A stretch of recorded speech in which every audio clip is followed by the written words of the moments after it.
4 teams move in, but 2 are going to get kicked out. We'll find out who's got the goods and who's hitting the wood on the Tournament of Champions qualifying episode of Arena!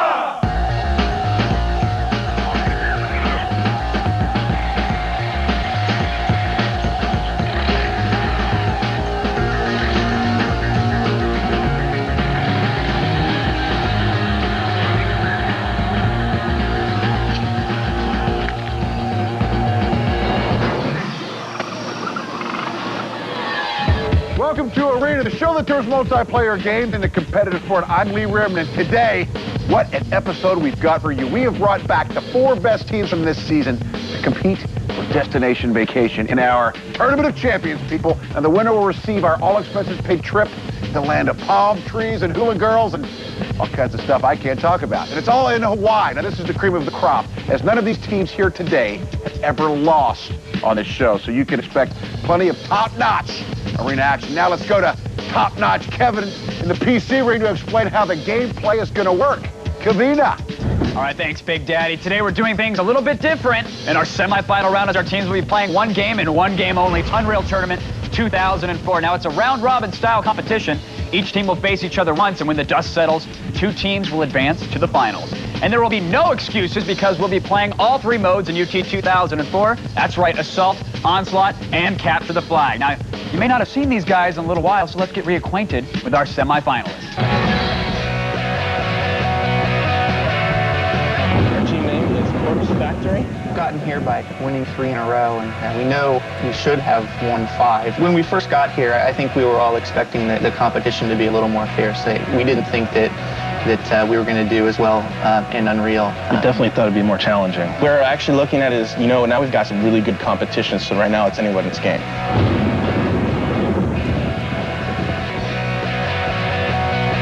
We came up with the name Rednecks because that's pretty much what our town is like. Someone's got to represent the Hicks. We've seen Kaizen play on previous shows, and they look a lot goofier in real life than they do on TV. They'll probably be the ones to beat in qualifying. Team Kaizen, Team Rednecks, and overall, Team Rednecks. Without a doubt, I know the finals are going to be between the Rednecks and Team Kaizen. We didn't win 5 times during the season to come here and lose.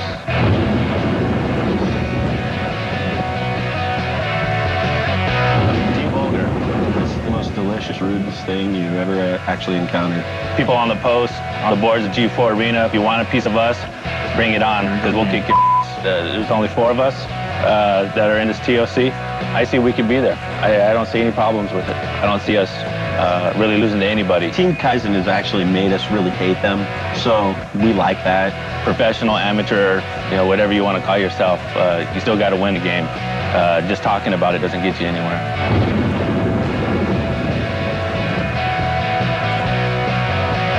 Team Kaizen's ultimate domination. We're not going to lose anything today at all. Since we've been on the show, it's real tough to walk on the streets. All we the have chicks. people following us everywhere. The chicks.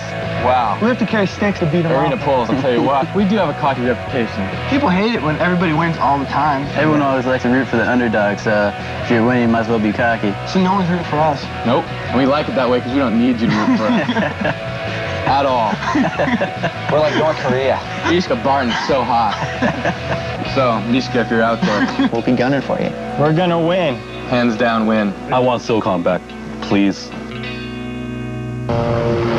Wow, it looks like our teams have locked those pesky twins' modesty and humility in the closet, but that's part of the reason that they're all here. So when we come back, the gloves are going to come off and we'll let the fragging begin, and we'll also have a special guest commentator from last season's champs on the Tournament of Champions qualifying round of Arena.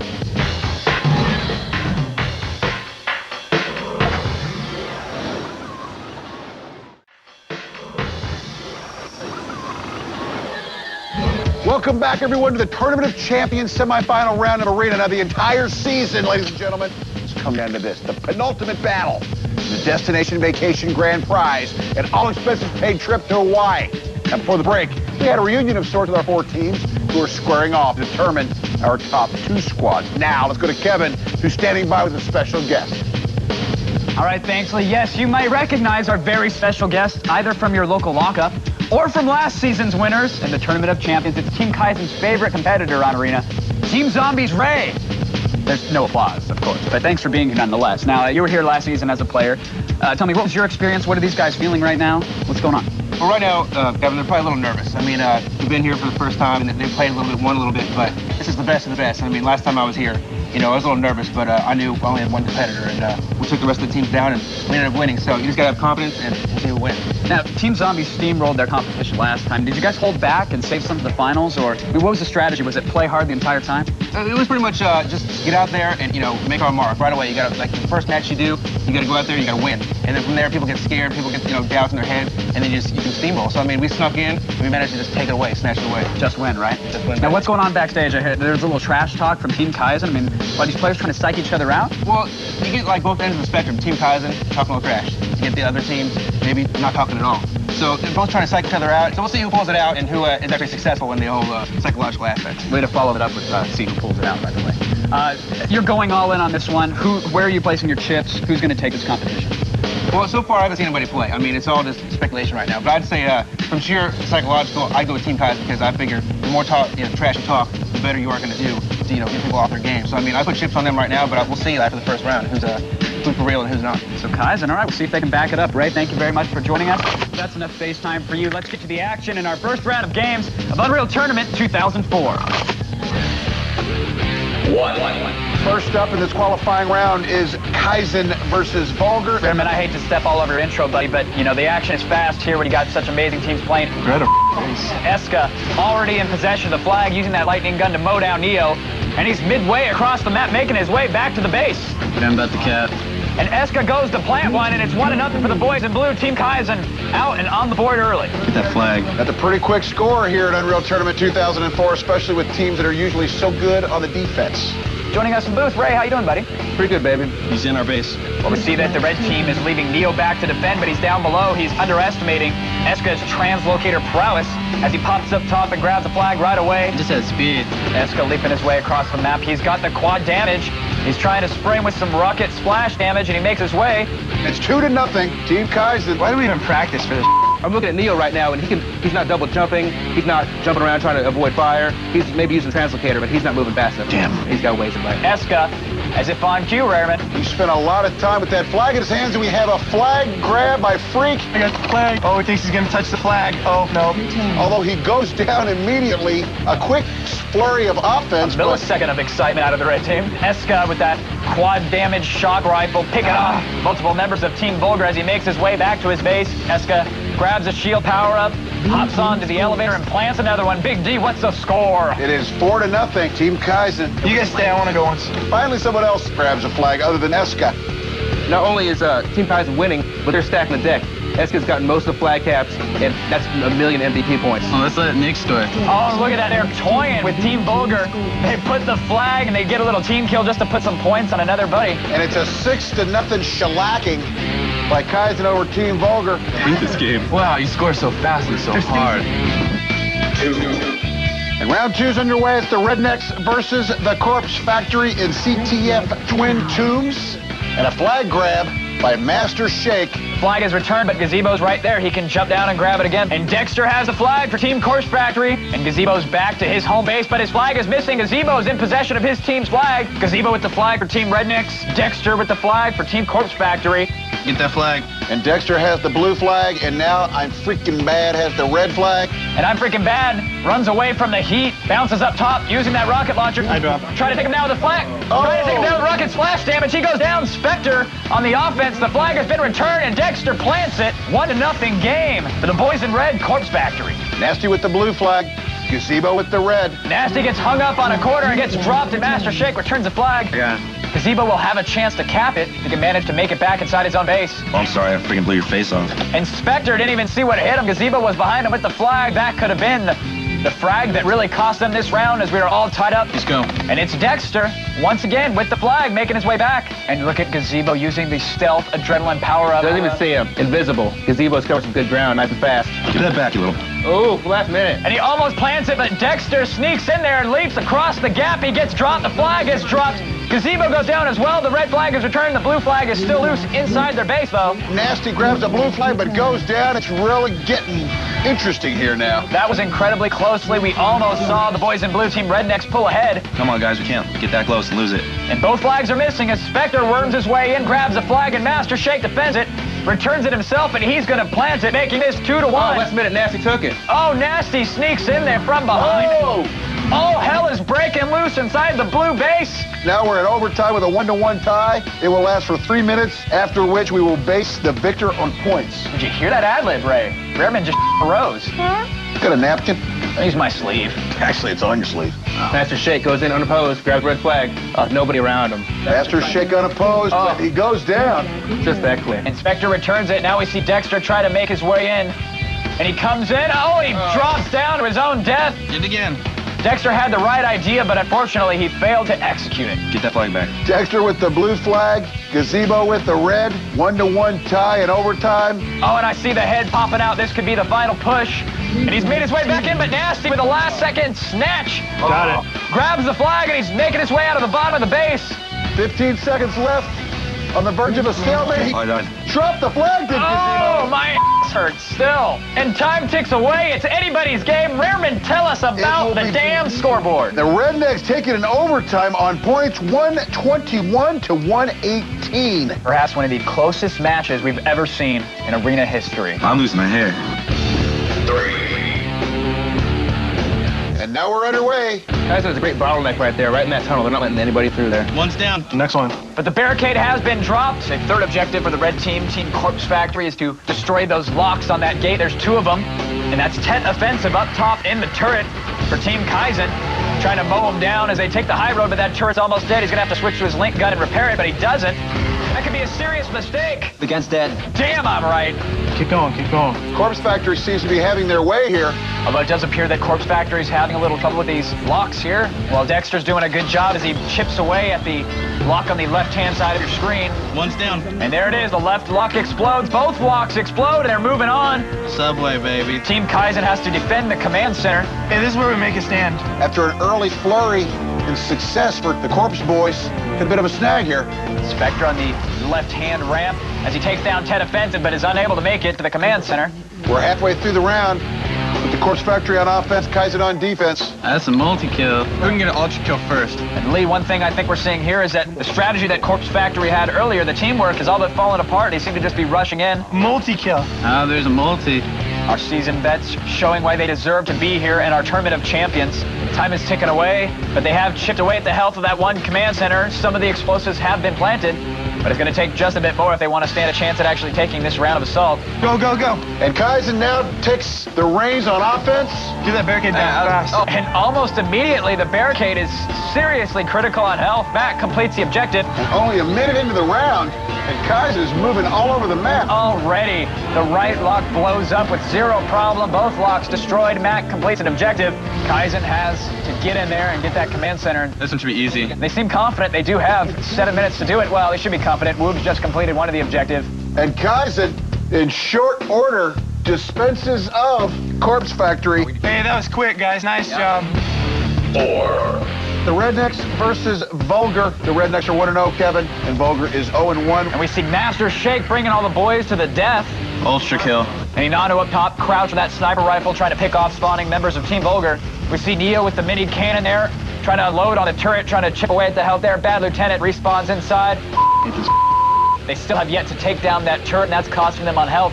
And the objectives are not falling by the wayside for Team Vulgar because of great defense by Team Rednecks. Freak is right near the objective, but he didn't bother to step on it. Get across, Freak. Finally, a teammate extends the boarding platform, and now we've got 2 members of Vulgar finally making some headway. And they both get mowed down while jumping across the gap there. Multi-kill. You gotta get across that bridge. Finally, someone from Vulgar reads the top of their screen. Oh, they have to get across the bridge. All eyes on Dockafel. Nope, he continues with the just suck strategy. Yeah, we hear you.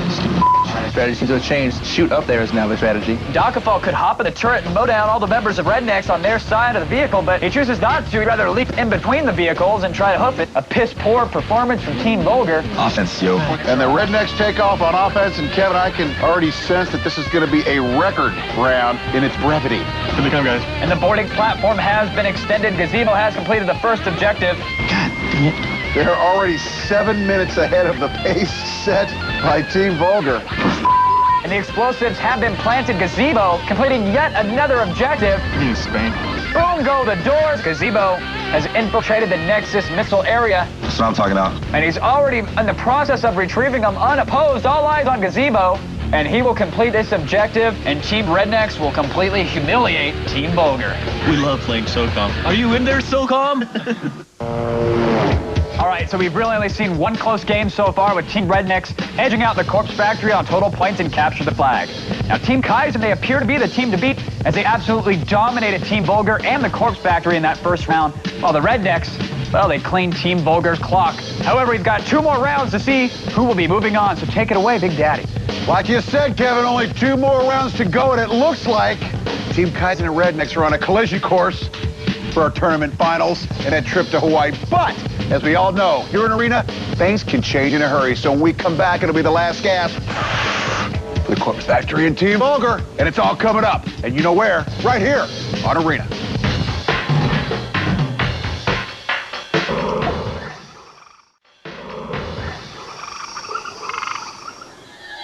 Welcome back to Arena, everyone. Now, before the break, you saw the 4 best teams of the season squaring off for the right to fight for destination vacation. And that all-expenses paid trip to Hawaii and the bragging rights and all the good stuff that goes with it. Kaizen and Rednecks got off on the right foot as they won their first 2 matches, but the Corpse Factory and Team Bulger, they stunk.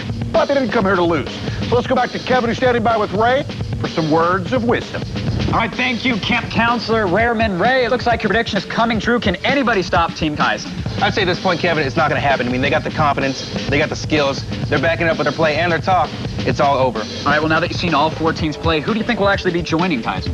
Well, you've seen who's advancing, who's doing good, and who's just falling apart and just can't handle the pressure. So I think at this point, it's Kaizen and Rednecks. They're going to move on, and those 2 teams just can't handle it. All right, well, do you have any advice for those 2 teams? I mean, they still have a chance to step it up. Well, at this point, I mean, unless something happens to those 2 winning teams, you're not going to get up there. So you want to save face. Just play your game. Don't let them get inside your head. Just finish it up. All right, and finally, I know you're biased, but how do these teams stack up against, say, Team Zombie? If we played them, they'd lose. All right, fair enough. Enough with the trash talk. Let's get back to the action with Onslaught Mode of Unreal Tournament 2004. 5. Bulger and Corpse Factory, this is their chance to save some face and to mathematically not be eliminated. I got it. And right off the bat, Team Corpse Factory grabs that middle node, having played this map before in the arena. They know exactly how important a quick assault is, and they are already taking away some power from the red team's power core. Kicked already. And as we've seen in previous arenas, once this bad boy goes into overtime, a simple 1% difference can spell the difference between victory and defeat. And I'm curious as to what Ray thinks about the vehicles in this game. Well, I like to stick to the big vehicles myself, like the big, tanks and big monster vehicles. But if you're looking for speed, maybe kamikaze techs, you want to get in those light, fast ones and just ram into the power nodes, into the base, and just get in there. Who's defending the core? And fast pace is what this round is because the red power core is already critical. Yeah, the round is anything but equal as Team Corpse Factory knows that they're in serious trouble here, and if they want to compete that trip, they've really got to step it up here. And they're doing just that as their power core is down 4% health, and Bulger's power core explodes on the strength of excellent Corpse Factory offense. Is that it? That's it. It's over. 6. In blue, it's Kaizen. In red, it's the Rednecks. And it perhaps may be safe to predict that previous rounds were just the sparklers and Lee. This is going to be the big finale. And look at that, Inano doesn't even bother destroying the Hellbender, he just plows right into it, knocks it on its side. It gets a taste of his own medicine, the Hellbender goes down, Inano pops out in time, and the blue team has built up a power node near their own base, so all eyes on that middle node. Take it down. Team Rednecks had possession of it for a moment, but Kaizen quickly came in and destroyed it. They're using their teamwork great. They got their link guns together, building those nodes, using that speed. They're working it. Oh yeah, work it. Get some. Get some! Oh, freaking bed just got owned. A little trash talk for Kaizen, actually. Teams that communicate fare the best. Ray, when Team Zombie participates, do you guys talk a lot? We talk all the time, the constant chatter. I mean, it's always, relevant to the our situation, but it's always like, where you at, what you doing? Cover me. Do you have to repeat everything twice? You can't just say go one time, you gotta go. But do you have to repeat everything twice? Oh, yeah. Oh, yeah. I'm on your side, Ray. Come on, guys. And the red team loses the power node outside their base. Team Kaizen is steamrolling here. The red team power core having taken some damage. It's sitting there pretty at 89% health. And the red power node and power core both under attack. The power core is at 50% and it's draining fast. And that'll do it. Team Kaizen, in spectacular fashion, gives you a preview of the next show. Oh, we're done. Wow. All right, well, everybody started out on equal footing today, but it was clear from our first round of gameplay that Kaizen and Rednecks, they were just a cut above the Corpse Factory and Team Vulgar.